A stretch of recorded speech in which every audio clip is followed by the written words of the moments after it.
Love-inspired suspense and HarperAudio present Defending the Child by Sharon Dunn. Performed by Jessica Taige. To everything there is a season, and a time to every purpose under the heaven. Ecclesiastes 3:1. For my readers as always, whose encouragement keeps me writing. Chapter 1. Mariel Coleman awoke to the sound of someone moving around in her house.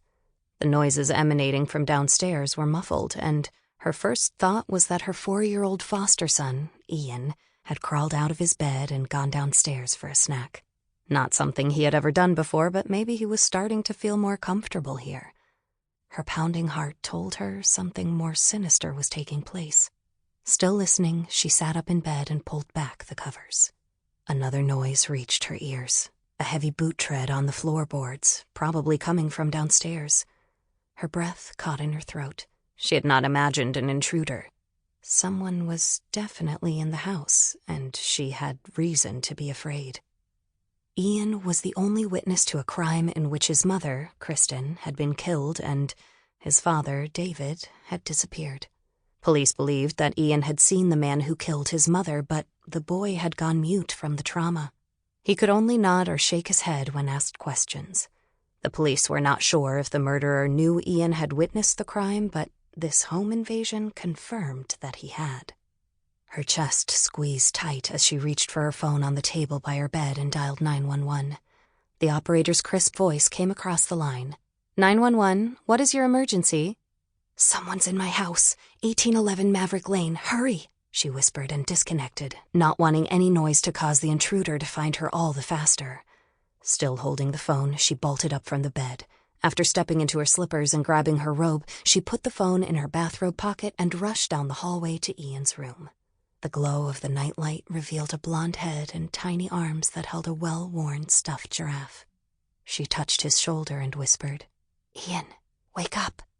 The child turned over on his side, but remained asleep. More footsteps. The intruder was on the stairs. Panic threaded through her, making her heart race. The police wouldn't get here in time. She lived 15 miles from the nearest town. She picked up the boy, taking his giraffe and blanket with her. Ian drew the stuffed animal closer to his chest and let out a tiny moan. They could not leave by the front door without encountering the intruder. Holding Ian close to her chest, she hurried back to her room. She transferred him to one arm so she could grab the go bag she'd prepared for this possibility and pushed open the sliding glass door that led to a balcony and stairs. Cold air enveloped her as snowflakes landed on her face. Ian stirred against her, and she sped down the stairs. Snow soaked through her slippers when she ran around to the front of the house where her car was parked. After tossing the go bag in, she placed Ian in his car seat and back and clicked him in. He was still half asleep. She patted his arm and pressed her hand on his cheek.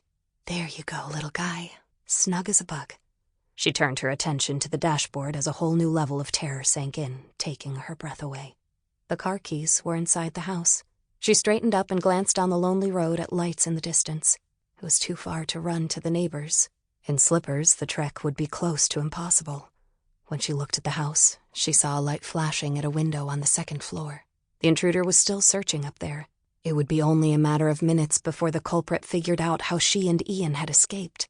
Her hands had been too full to close the balcony door, providing evidence of her escape route.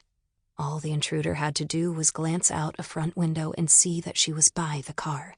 She had to get out of here, and fast. Rushing toward the front door, she tried to ignore how cold and wet her feet had become. Though she'd locked the door before going to bed, it opened when she twisted the knob. Her car keys were in a bowl on a table in the entryway. She grabbed the whole bowl. Her feet were frozen blocks by the time she made it back to the car. She swung the driver's door open, grabbed the keys, and tossed the bowl on the passenger seat. She shoved the key in the ignition and shifted into reverse. Once she was turned around, Mariel switched on the headlights, revealing the long, snow-covered driveway and a sports car parked some distance from the house that must belong to the intruder.